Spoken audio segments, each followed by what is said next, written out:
Hello and welcome. This is the second in a series of documentaries made by the team on the Editing Robert Burns for the 21st Century project, funded by the Arts and Humanities Research Council. In this film, we'll be exploring the intricacies and practicalities of editing Robert Burns's letters for the new collected works of Robert Burns, published by Oxford University Press. In his letters, Burns offers an unofficial autobiography. We see him struggling with his early fame, defining what it means to be Scotland's bard, revealing his passions and literary inspirations, and maintaining an array of relationships. Join us as we listen to Burns speak in his own voice, telling the story of himself.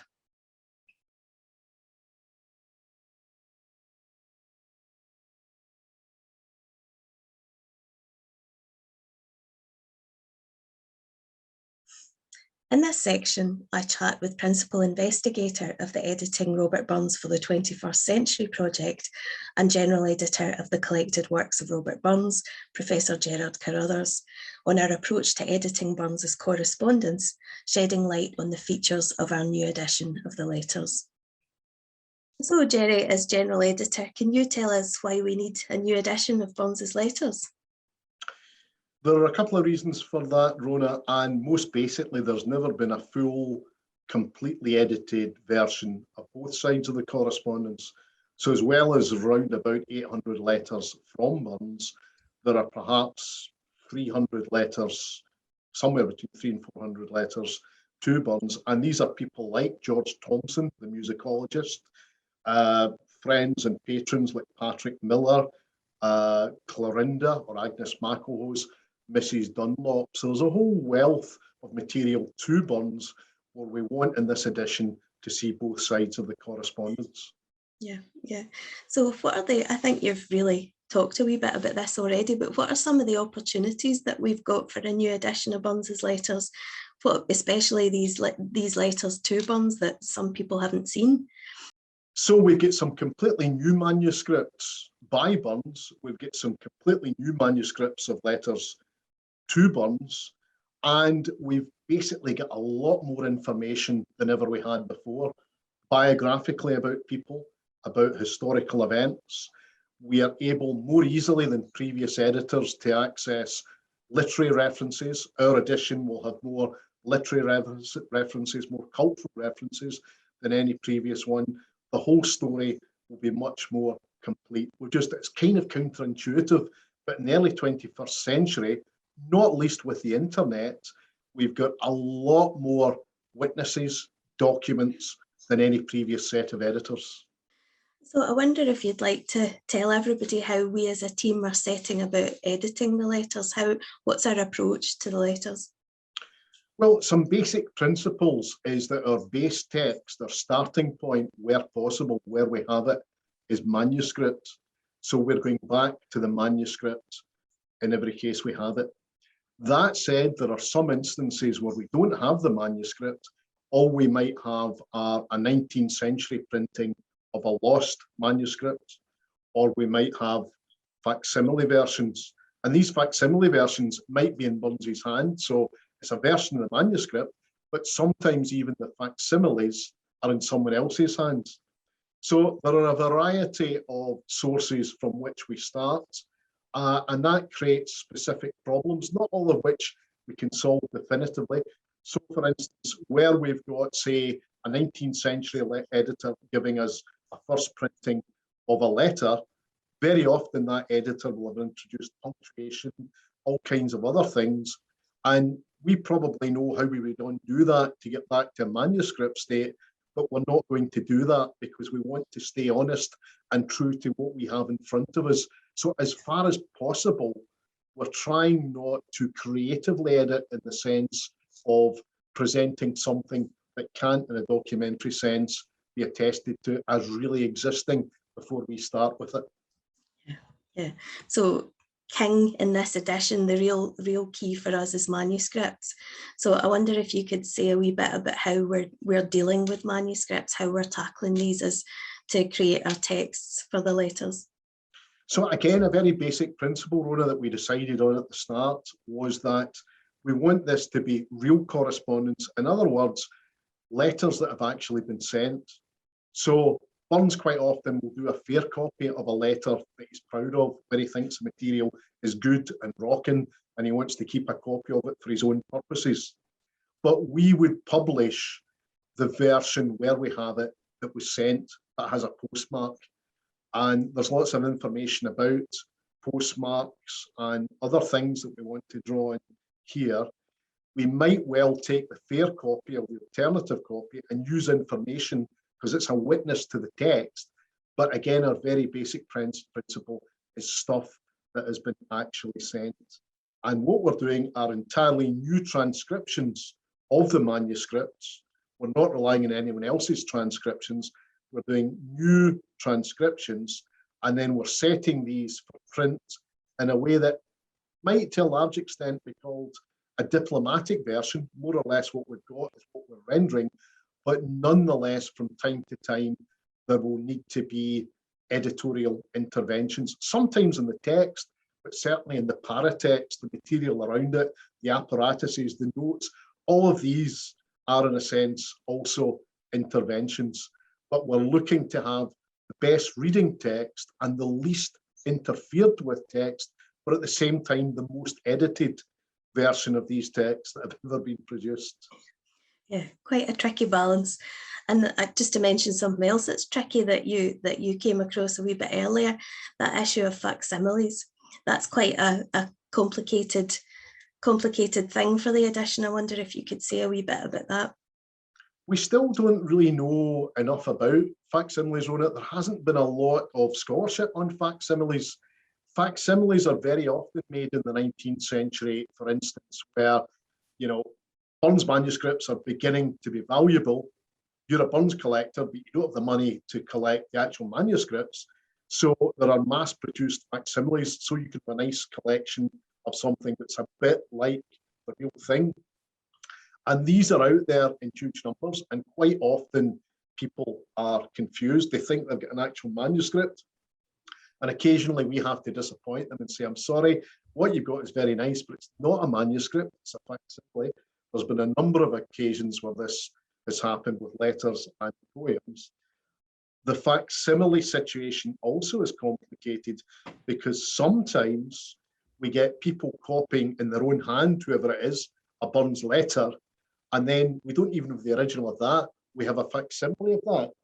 And it can be quite tricky to work out how authentic a witness is this.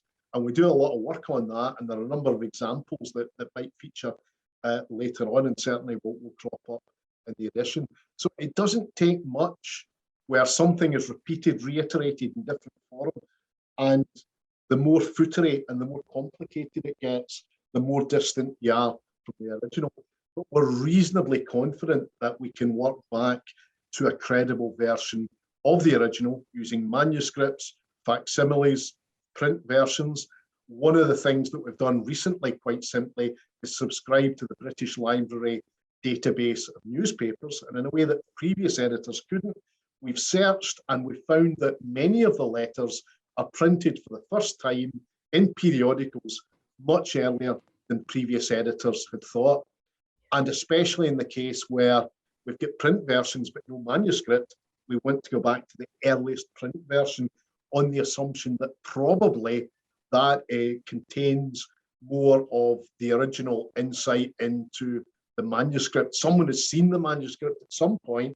We get the print version, then we get other print versions, and usually these other print versions are getting us further away from that manuscript. So it's very important also to know the first print version, and we record that also in all cases. Yeah. So you've talked about all the different witnesses we've got for our texts and the letters. You've talked about all the processes that we go through to decide on that text. It's quite a process, really.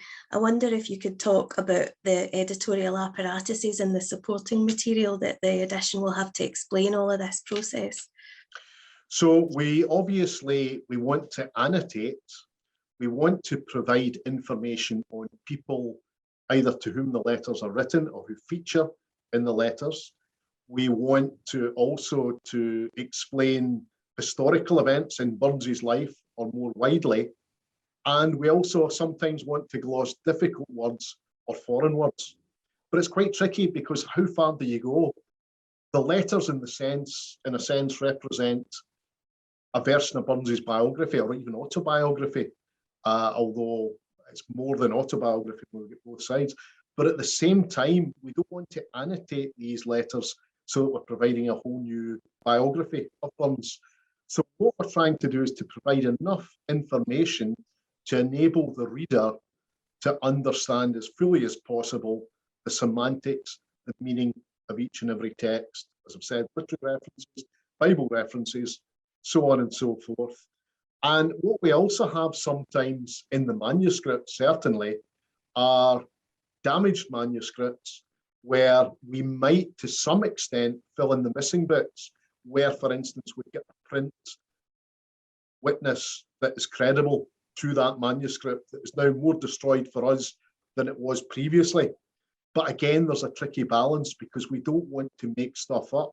And so where we're providing insertions like that, our editorial apparatus has to show the reader very transparently, because transparency is the key. We're making an editorial intervention credibly to complete the text, but we don't want to take that too far. We'll also have a note on the text explaining Burns's method of composition to some extent of letters in general, talking about manuscripts, talking about the way in which previous editors have dealt with the letters and the way in which we are doing this. Note on the text, introductory essay, so that we are setting our stall out as honestly as possible so that people can absolutely check the veracity of what we've been doing. One of the difficulties, of course, about letters is that they're not written to be printed, except that's not quite true, because Burns clearly knows that some of his letters will be printed, and even does things like he will underline indicating that he wants italics. So he's writing in manuscript, but drawing on print conventions, and the conceit is these are just personal letters, they won't be printed, but of course they will be printed, and we're printing them. So up to a point, we can be diplomatic, we can underline things, etc. But there is a question at a certain point, should we, in our print version, actually italicize? And we're working through some of these issues just now. There are no perfect solutions, but I'm entirely confident that our edition will be the most thoroughly edited, the most transparently edited, with more information on texts and on the meaning of texts than any previous edition of the letters has ever had. Very exciting. And in that kind of spirit of honesty and transparency, I wonder what the challenges are in editing Bonza's letters. Well, the number of challenges, we're very lucky, Rona, in that, as you well know, Burns, by and large, has got a very readable hand and a very nice hand. And he also produces fair copies, sometimes alternative copies, that could help us while we're in doubt with the original. That doesn't crop up all that often. On the other hand, some of his correspondents have an appalling hand. So we might mention Francis Dunlop, for instance, whose handwriting is very difficult to decipher. There are some bits of writing across the oeuvre that we have to make a guess at, and we need to annotate that, but we can't be definitively certain. It's also the case that there are a few manuscripts, especially earlier on, by Burns, where the material is just lost and we've got fragmentary letters. It's also the case with letters to Burns that though we might have between 300 and 400 letters to him or fragments, there are perhaps another 200 or 300 letters we know existed that are now completely lost. And so what we'll do at some point, following earlier editors like James Curry, we'll have an inventory, we'll have a list of these so that the correspondence, even with the missing bits, is as seen and as complete a sequence as possible. And it's also the case that quite a number of letters by Robert Burns are also missing, and the gaps there have never even been listed as fully as they might be. There are also issues about dating. We suspect that all previous editors, for good reason, doing their best, have sometimes got dates wrong. And one of the exciting things is we're doing quite a bit of redating because we think we've got better evidence for that redating. So bringing the text to print in the early 21st century has all of these challenges. And also, as mentioned, working back through editors in print editions where we don't have a manuscript can also be difficult, because sometimes you can have 4 19th century editors who all do the same text, but it's a bit different. Our principles I've mentioned is probably going back to the earliest one, but sometimes the later ones seem to be operating from different manuscripts or have more information. So that whole jigsaw is something we need to extract to get towards the best version of text that we can. Well, thanks, Jerry. You've talked us through all the overarching principles of the edition. We're going to drill down into some of the issues that we've talked about in the segments that are to come in the documentary, but thank you very much. Thank you, Rona. We turn now to an iconic letter, the autobiographical letter from Burns to John Moore of August 1787. Here, the project's research associate and editor, Dr. Craig Lamont, and I explore the complex manuscript and publishing history of this letter and look closely at Burns's first-hand account of his core motivations. A highlight in Bonza's correspondence is the celebrated autobiographical letter to Sir John Moore of the 2nd of August 1787. Bonza had been introduced to influential physician and writer Moore by his friend and regular correspondent Francis Dunlop only a few months earlier, but nonetheless the poet chooses Moore as the recipient of a letter which has become a keystone in Burns' biography. In this significant text, Burns gives a wealth of information on his childhood, early adulthood, formative influences, reading, literary awakenings, and aspirations. His tone veers throughout from brutal honesty to bardic romanticism, and here we see the way in which Burns chooses to tell the story of himself. It's been my pleasure and privilege to edit this letter for the New Oxford University Press edition of Burns's correspondence. And so in this section, I'll be in conversation with Dr. Craig Lamont, Project Research Associate responsible for manuscript and collation work, to reveal how we're dealing with this most iconic of Burns's letters. So Craig, what manuscripts have survived for this letter? How would you describe them? Well, we're in a very good position with this letter. There are 2 known autograph manuscript sources. The first and most important one is the letter which was actually sent to Moore. It is held in the British Library and it covers about 18 sides of paper. So it's a really good, healthy amount of text for an autobiographical source. And even better than that, it's in very good condition. And like most of Burns's letters that have survived in good condition, it's very easy to follow. We're very glad as textual editors that Burns has got a nice, easy hand. And this is just a great source to have as your main manuscript. There is a second source held in the National Library of Scotland, but it's in a very sorry state due to historic water damage. As you can see, around half of each page is obscured or lost entirely, rendering this source as merely fragments. If we transcribe all the surviving text, in fact, it accounts for only just around 58% of the total known text of this letter. So very helpful to have this, but not useful as a complete source of text.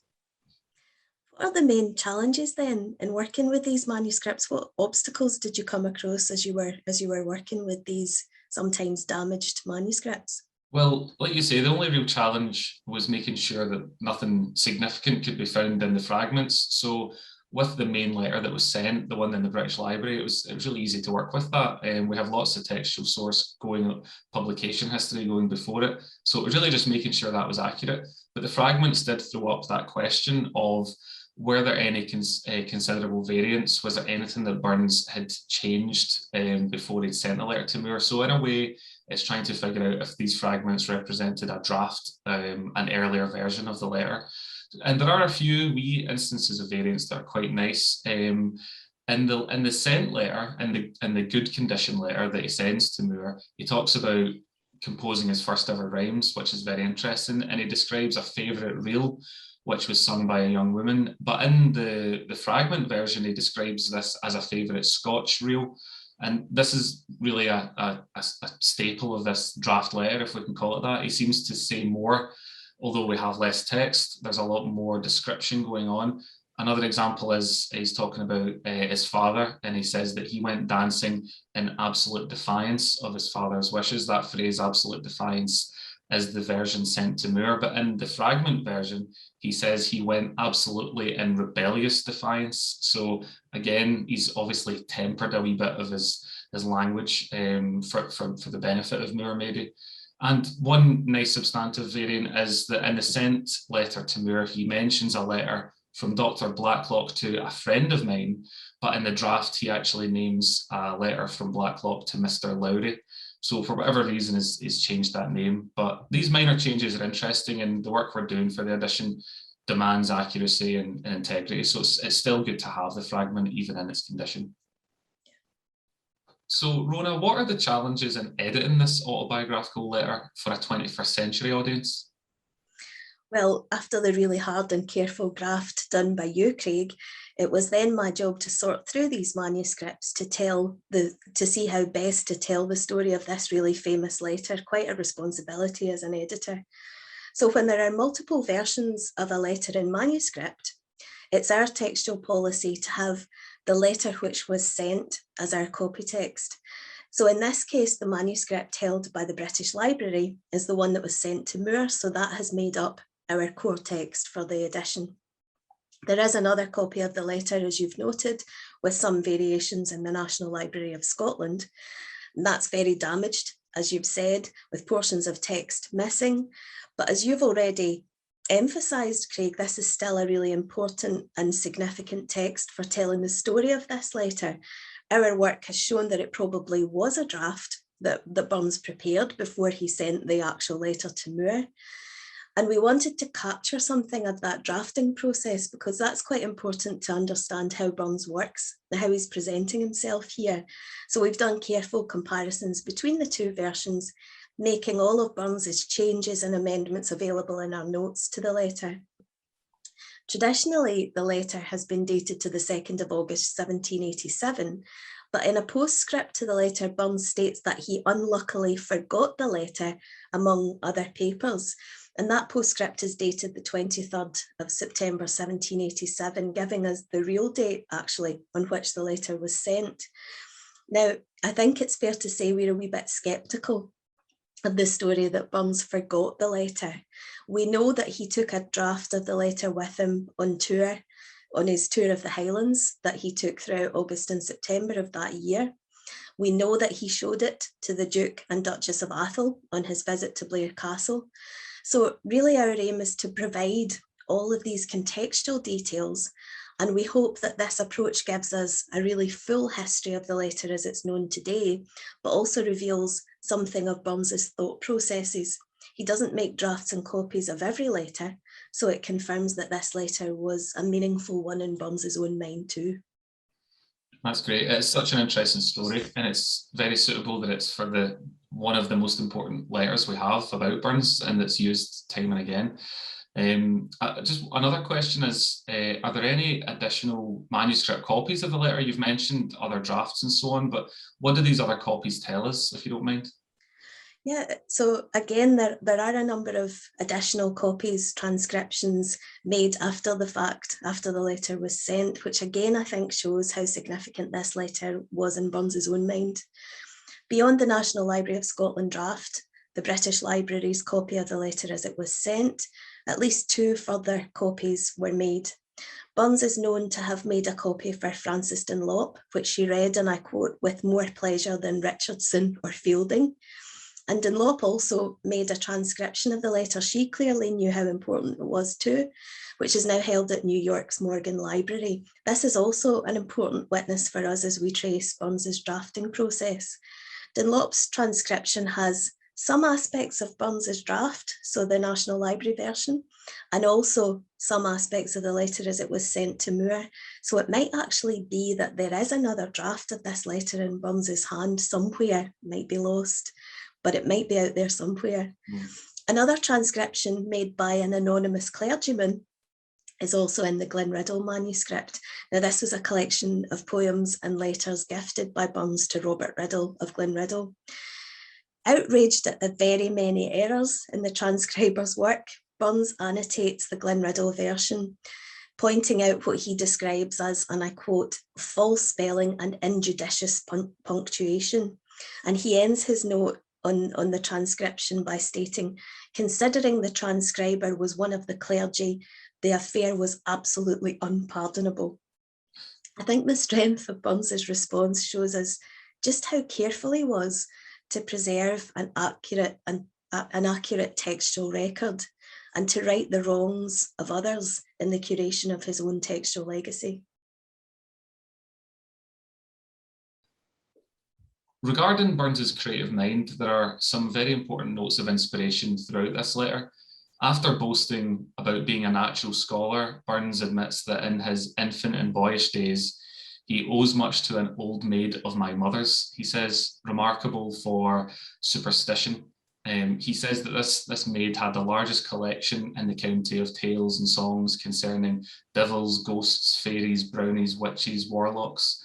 So the very stuff of Burns's young imagination, which is later fired and moulded into tales like Tam O'Shanter, it's fascinating that we have that. And one part of this letter that I particularly like is when he says, to this hour in my nocturnal rambles, I sometimes keep a sharp lookout in suspicious places, and though nobody can be more sceptical in these matters than I, yet it often takes an effort of philosophy to shake off these idle terrors.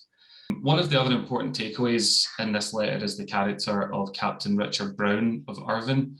Brown was one of Burns's correspondents, but it is this letter to Moore that we get a sense of how Burns really looked up to the captain as a sort of romantic prototype.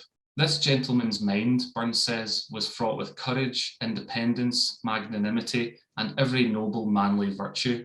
I loved him, Burns says. I admired him to a degree of enthusiasm, and I strove to imitate him.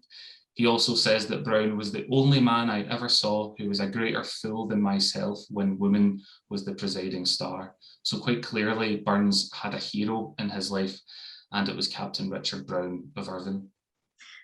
In terms of content, two things really jump out at me in this letter. The first is Bonza's early zeal for Scotland, and the second is the transformational influence of Edinburgh poet Robert Fergusson. When discussing his early reading, Burns singles out a history of Sir William Wallace, leader of Scotland during the First War of Scottish Independence in the 13th century, as particularly important. In the letter, Burns states that, and I quote, "The story of Wallace poured a Scottish prejudice in my veins, which will boil along there until the floodgates of life shut in eternal rest." Here then is one source for Burns's pride in Scotland, its history and its culture, and one of the reasons why Burns dedicated himself to inhabiting the role of a Scottish bard and Scotland's national poet. And after the traumas, depression and excitement of his time in Irvine with Richard Brown that you've heard Craig talk about, Burns seems to have stalled a bit in his creativity. However, discovering the work of a young Edinburgh poet revitalised him. As Burns says in the letter, quite famously, "Rhyme, except some religious pieces which are in print, I had given up, but meeting with Ferguson's Scotch poems, I strung anew my wildly sounding rustic lyre with emulating vigour." So Ferguson, we could say, gave Burns a model for the type of poetry he wanted to write, and a foundation on which to build his career as a poet of the Scots language. Both of these early influences inform Burns until the end of his career, acting as catalysts, not just for Burns's creativity, but for his entire approach to poetry. The autobiographical letter was first published in 1800 by Burns's first editor, James Curry, with omissions, and I quote, "at the desire of Gilbert Burns, the poet's brother." Curry's edition, published so close to Burns's death only 4 years later, is an exercise in caution, and Curry was careful not to offend any of Burns's surviving friends or relations. The letter was not therefore published in full until Scott Douglas's edition of 1877. This is nearly 80 years later, of course. For our purposes, and as I hope we've shown, there are various aspects to the manuscript history of this important letter. First, we know that a drafting process took place. Second, the transcription in Dunlop's hand and the fact that Burns showed the letter to his influential friends on his tour of the Highlands revealed that Burns disseminated the letter, and more than that, he sought advice on its contents. Burns's annotations on the Riddle transcription show that he sought to control his canon of letters and preserve his literary reputation. All of these aspects, I think, point to Burns's own recognition of the central importance of this letter in the development of his poetic persona and in the story of Robert Burns. In this section, we look at the complex, influential and enduring relationship between Burns and his friend and correspondent Francis Dunlop. Here, Research Associate and Editor Dr. Carol Baranyuk and Editor Professor Nigel Leask take us through the challenges of editing the Burns-Dunlop correspondence and shed light on the correspondence' lasting relationship. So we're going to have a conversation about some aspects of that correspondence. It commenced on 15th November 1786, and Burns continued writing to Francis Dunlop, and she continued responding to him or writing to him for a decade, with one significant hiatus until his death in 1796. Certainly, Burns wrote more letters to Dunlop than to anyone else, and she replied in kind, to the mutual pleasure of both parties. He seems to have visited her at Dunlop House at least 5 times between June 1787 and December 1792. But the really important element of their relationship was epistolary.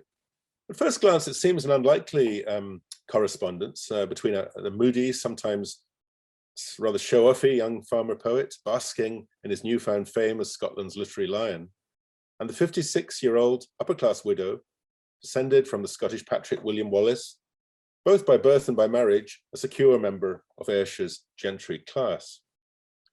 There's a refreshing freedom and candour to both sides of the correspondence, unusual in 18th century writing between members of different sexes. Burns is candid with Dunlop on many issues, including politics, social class, and even sexuality. But while taking advantage of Dunlop's impressive social and intellectual network for his own self-promotion as a poet, farmer, and subsequently excise officer, Burns was on the watch for patronising remarks that might undermine their sentimental friendship.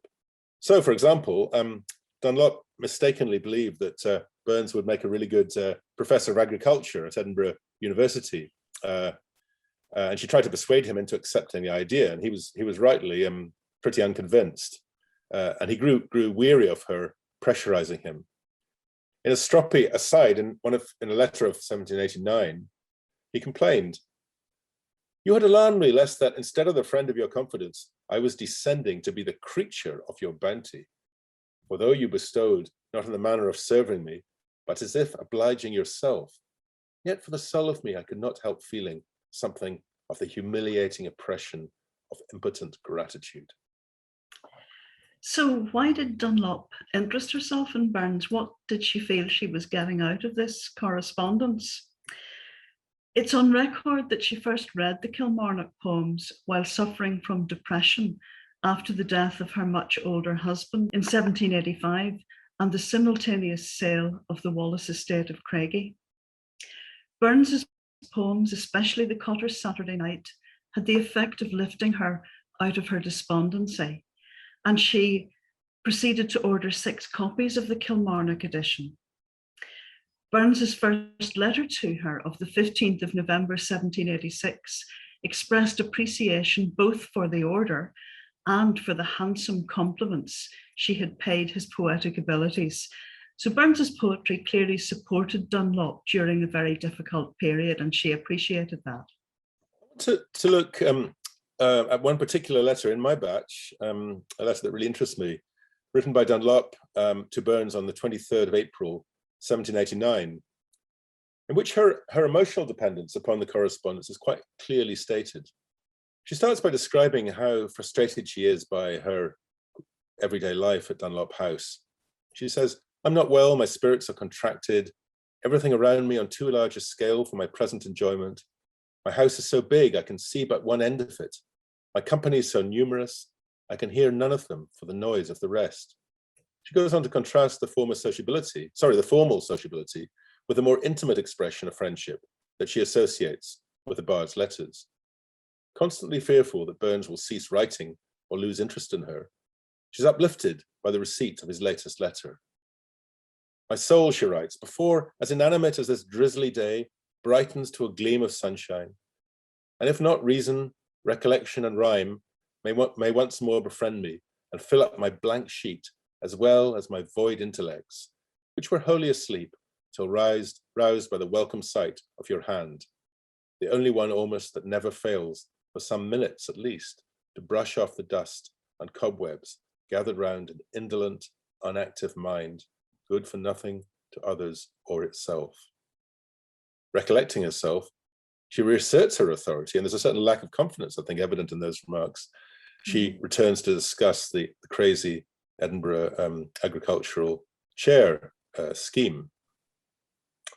Burns had to put up with another vexation, for many of Dunlop's letters contained samples of her rather awful poetry, which he dutifully and tactfully commented upon, offering suggestions for improvement.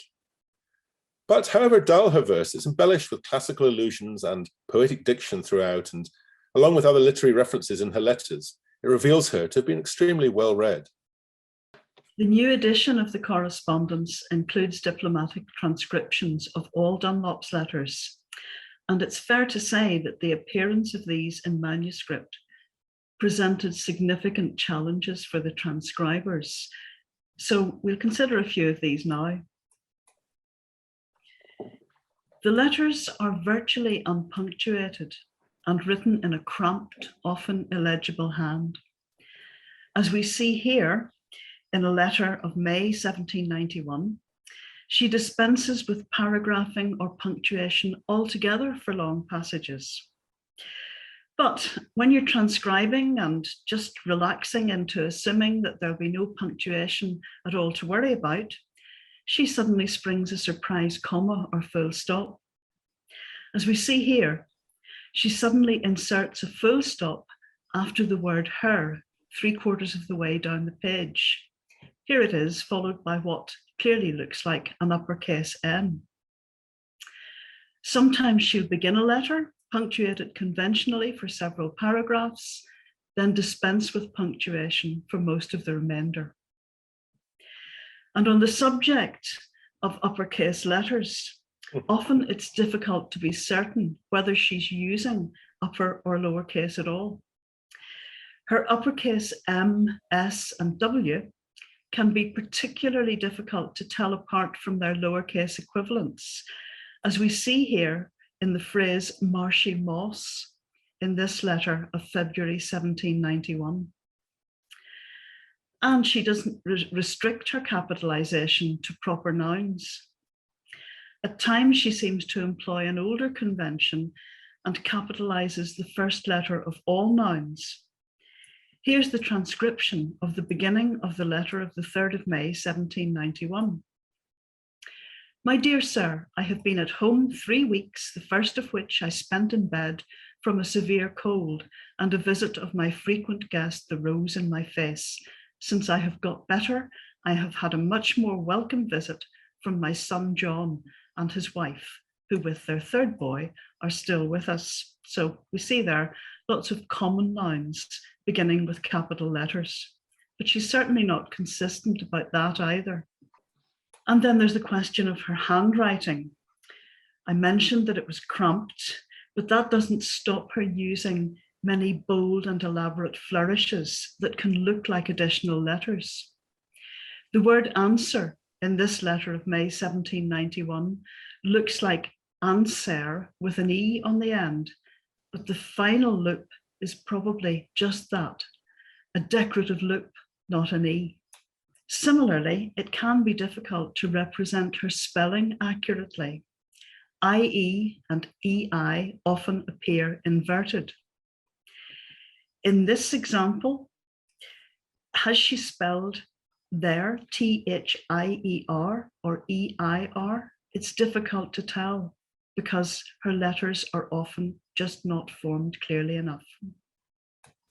Yeah, the handwriting and punctuation certainly presented a huge challenge particularly for you and for Craig, for the transcribers.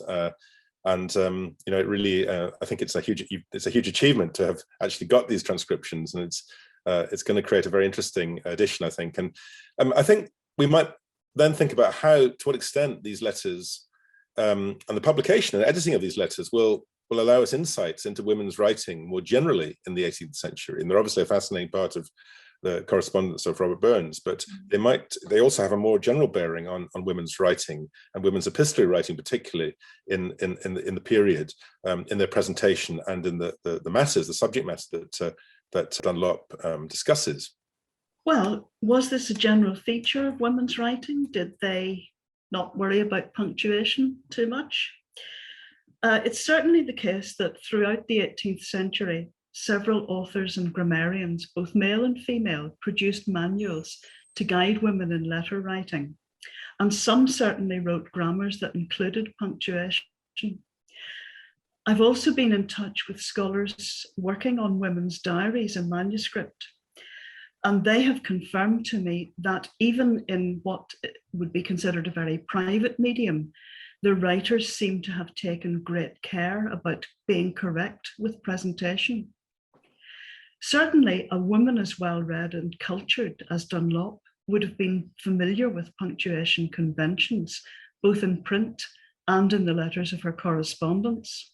What is noticeable is that Dunlop's letters exhibit a highly discursive quality, reflecting a very speedy and lively thought process. Perhaps she found even brief pauses to punctuate her script inhibited the flow of her ideas somewhat.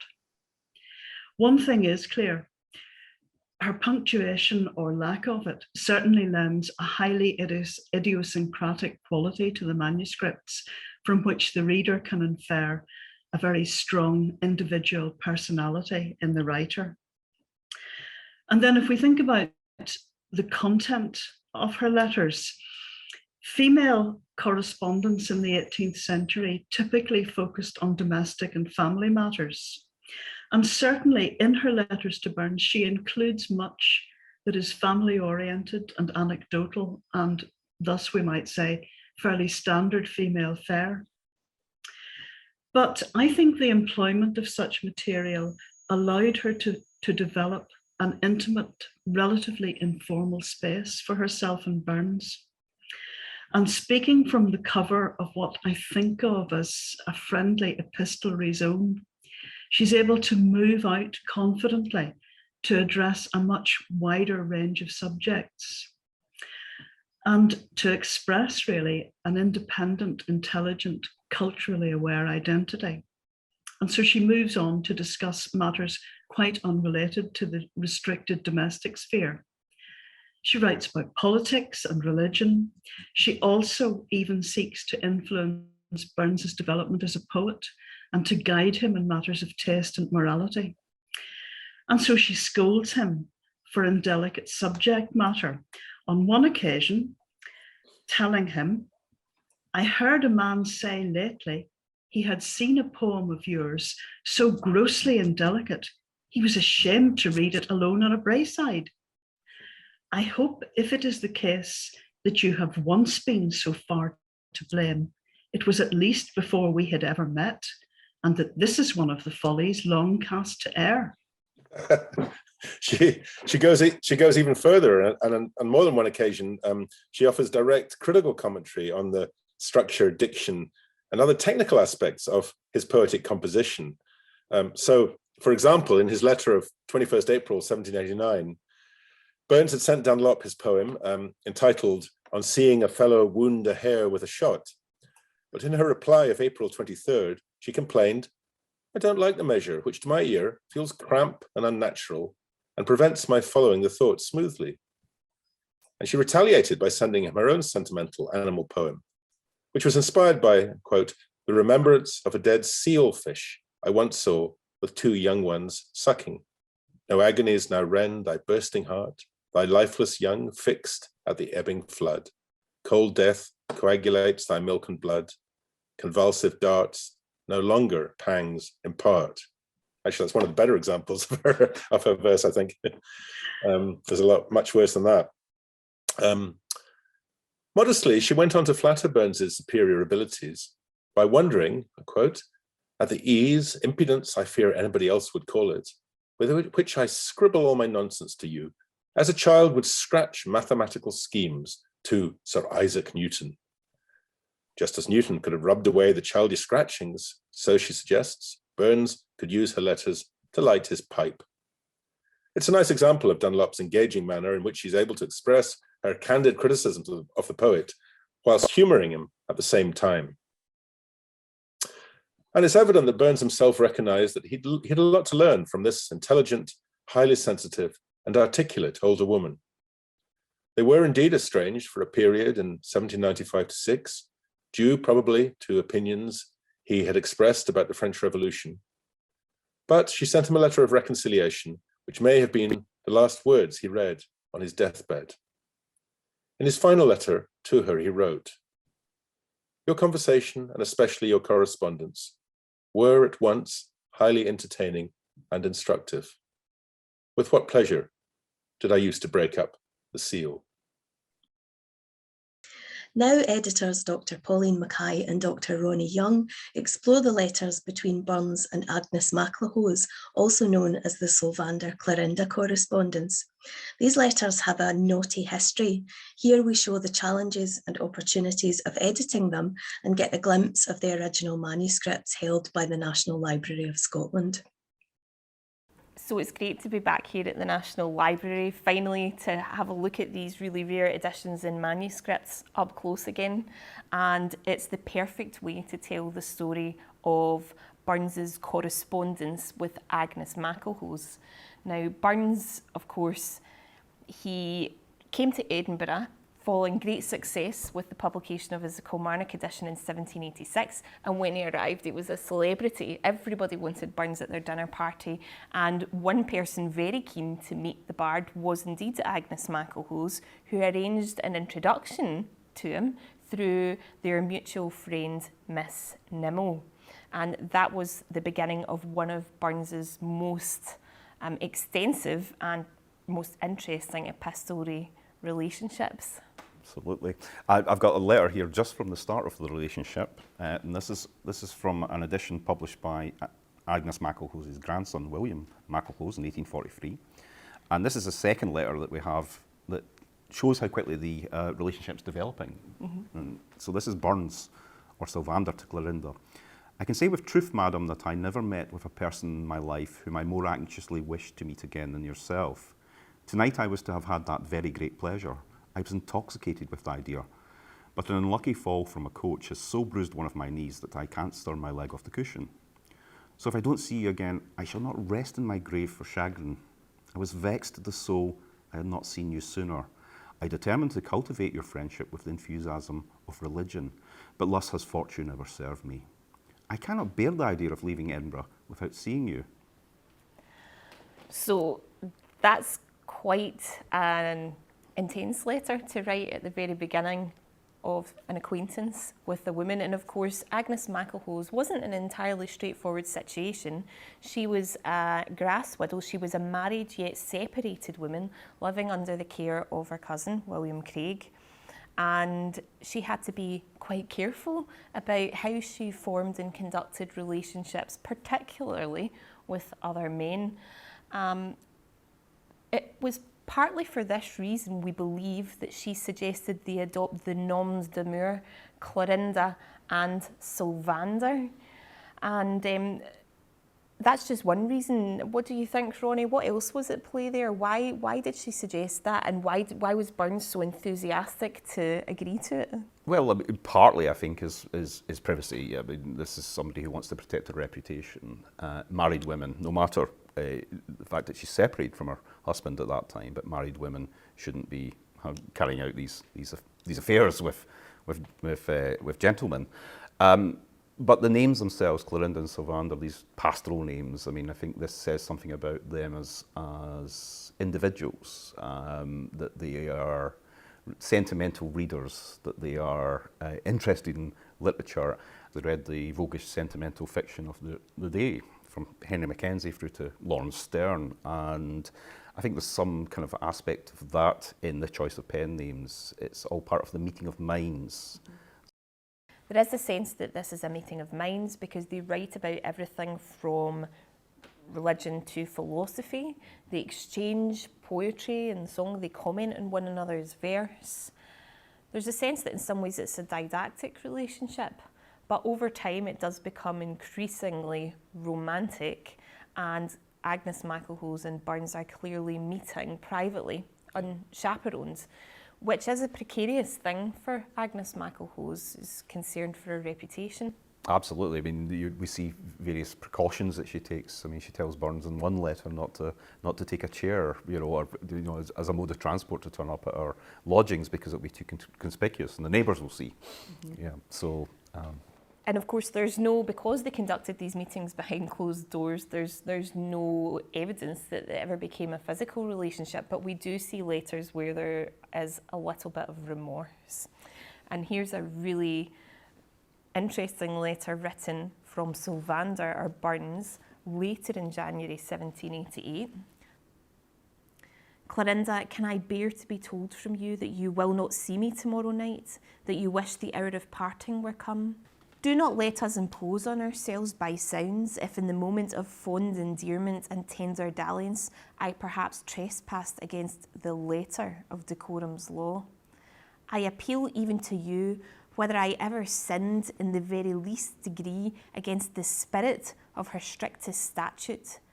One of the things I love about this, Ronnie, is the way that he underlines letters for emphasis. Absolutely. And I think that it does give a sense of the passion and the sort of the earnest. Well, absolutely. I think that's what comes through. I mean, is that passion? It's heady stuff indeed, but remember, this is not somebody who's standing in front of somebody else professing their love. It's somebody who's carrying this out through letters. Mm-hmm. Yet you still get that sense of intensity and that sense of passion. Yeah.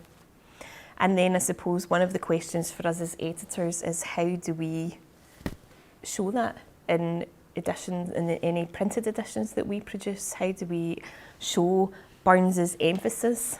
Absolutely, because 19th century editors, when they have these letters in front of them, they might normalise the text, they might get rid of that underlining, they might change the exclamation marks, which all sort of emphasise the sentiment. Absolutely. So, of course, we have this very heated correspondence, like an increasingly romantic relationship, but it all goes sour, of course. It does. And by spring 1788, Burns has had to leave Edinburgh, he's returned to Ayrshire, and he's promptly married Jean Armour. And Agnes MacLehose was perhaps understandably disappointed, put out. Yeah. And we definitely get a sense from Burns's correspondence that she was not happy. Now, we might also consider that after Burns left Edinburgh, Agnes MacLehose discovered that he'd impregnated her maid, Jenny Clow, and she had to write to him asking for assistance for Jenny Clow. Absolutely. That is an awkward situation. Extremely awkward, so you can understand that the relationship sours a bit after that. Yeah, so that eventually he's writing to Agnes MacLehose, I have received both your last letters, madam, and ought and would have answered the first long ago, but on what subject shall I write you? How can you expect a correspondent should write you when you declare that you mean to preserve his letters with a view, sooner or later, to expose them on the pillory of derision and the rack of criticism?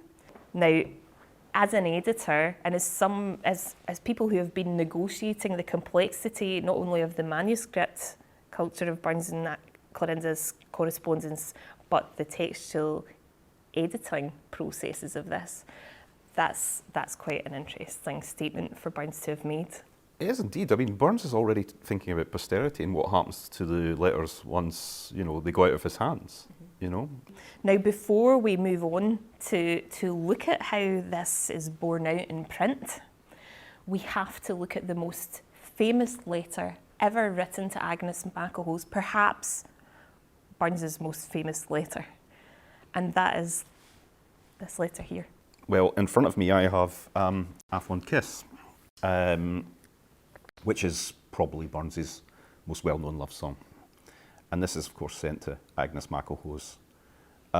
So in this poem, Burns is professing love again, but the key about this is the date, 27th of December 1791. Now that's a long time after they've had this fling or this epistolary affair in Edinburgh. Yeah. So of course, Agnes McElhose, who had been separated from her husband for some time, had made plans to travel to the West Indies to attempt a reconciliation with him. So Burns has heard, of course, that she's leaving Scotland. And of course, it's this song that the song did a great deal to really retain the notion of Agnes McElhose, or Nancy, or Clorinda, as an important woman in Burns's life, even before we get into the complexities of how the letters themselves came to public attention. So we've seen some manuscripts which tell that story of that love affair, but that isn't the whole story about the correspondence between Burns and McElhose, is it? We have some lovely items here from the National Library of Scotland and the Advocates Library as well, which tell part of that posthumous story about, and quite a complicated story as too. The first item I've got here is a lovely little edition. This is from Glasgow 1802, published by a fellow called Thomas Stewart. And this is a pirate edition. This is an unofficial edition of Burns's poems, which contains the correspondence between, or the correspondence of Burns to McElhose. You know, this is quite a complicated little volume in itself, because it's not without controversy, is it? No, and apart from the fact it suggests there it includes his correspondence with Clorinda, it's a specific selection of letters from Burns to Clorinda that are printed by Stewart, and it is a pirate edition. And the reason that it caused controversy was that at the same time as Stewart's working in this, James Curry, Burns's first posthumous editor, is producing his edition of the life and works of Robert Burns. And he sees this in print and alerts the publishers, Cadell and Davies. He says, this is something you should be concerned about. This should never have been printed. Curry, of course, had tried to get access to Clorinda's letters through Burns's friend and acquaintance John Syme and through Maria Riddle. All she ever offered were extracts or excerpts to them, but we never see those appear in print in Curry's edition. No, absolutely. For this edition, as we understand that she has been happy to let some letters out of her hands, that somebody called Finlay has been involved and taken transcriptions, but as the story goes, or as McElhose later claims, she did not give her permission for these letters to appear. But it leads to a court case with the Court of Session, doesn't it? And it's not really about her permission, is it? It's a bit more complicated in the court case. Absolutely. Ultimately, we have these records from the Court of Session, from the Advocates Library, and we see the information from both parties. And the conclusion is that Agnes McElhose doesn't really, and Cadell and Davies, they don't really have the right to prevent the publication of these letters, but Burns's children do, on account of the fact that it could have a negative effect on his posthumous reputation. And I'll just read you an extract from the conclusion to that case. As to Clorinda, she is safe from all obloquy, flat nominis umbra. She is concealed under a veil of impenetrable mystery. As to the effect of these letters on the reputation of Burns, it leads to an altercation into which the memorialists cannot enter. It is their business, their interest and their duty to conceal, not to expose, his defects. They are not the heralds of his fault. They cannot dwell on his weaknesses, and they trust that your lordships will give them reason to hope that the publication of which they complain shall never more be heard of, but quietly sink into that oblivion from which perhaps it never should have been drawn, or at least never without the care of a friendly and judicious editor. So indeed, the publication of the letters is suppressed in Scotland, but they still appear elsewhere, in Belfast, for example, and the friendly and judicious editor doesn't appear until some years later, and that was? Well, William Maclehose, the grandson of Agnes Maclehose, and we have his edition here, which is published in Edinburgh in 1843. And we can see in this volume that for the first time we've actually got both sides of the correspondence printed. There's still some attempt to control reputations, isn't there, though? I always think the title page of that volume is remarkable because we have the correspondence between Burns, so there's the headline, Burns, whose fame is well established by this point, and Clorinda. So not Sylvander and Clorinda, not Burns and Agnes Maclehose, Burns and Clorinda. And so there's still that veil over her identity to an extent. Absolutely. And that's something we've seen throughout, I think, the whole period between Burns's death, 1796, and 1843, is these attempts to protect reputations. Mm-hmm. Yeah.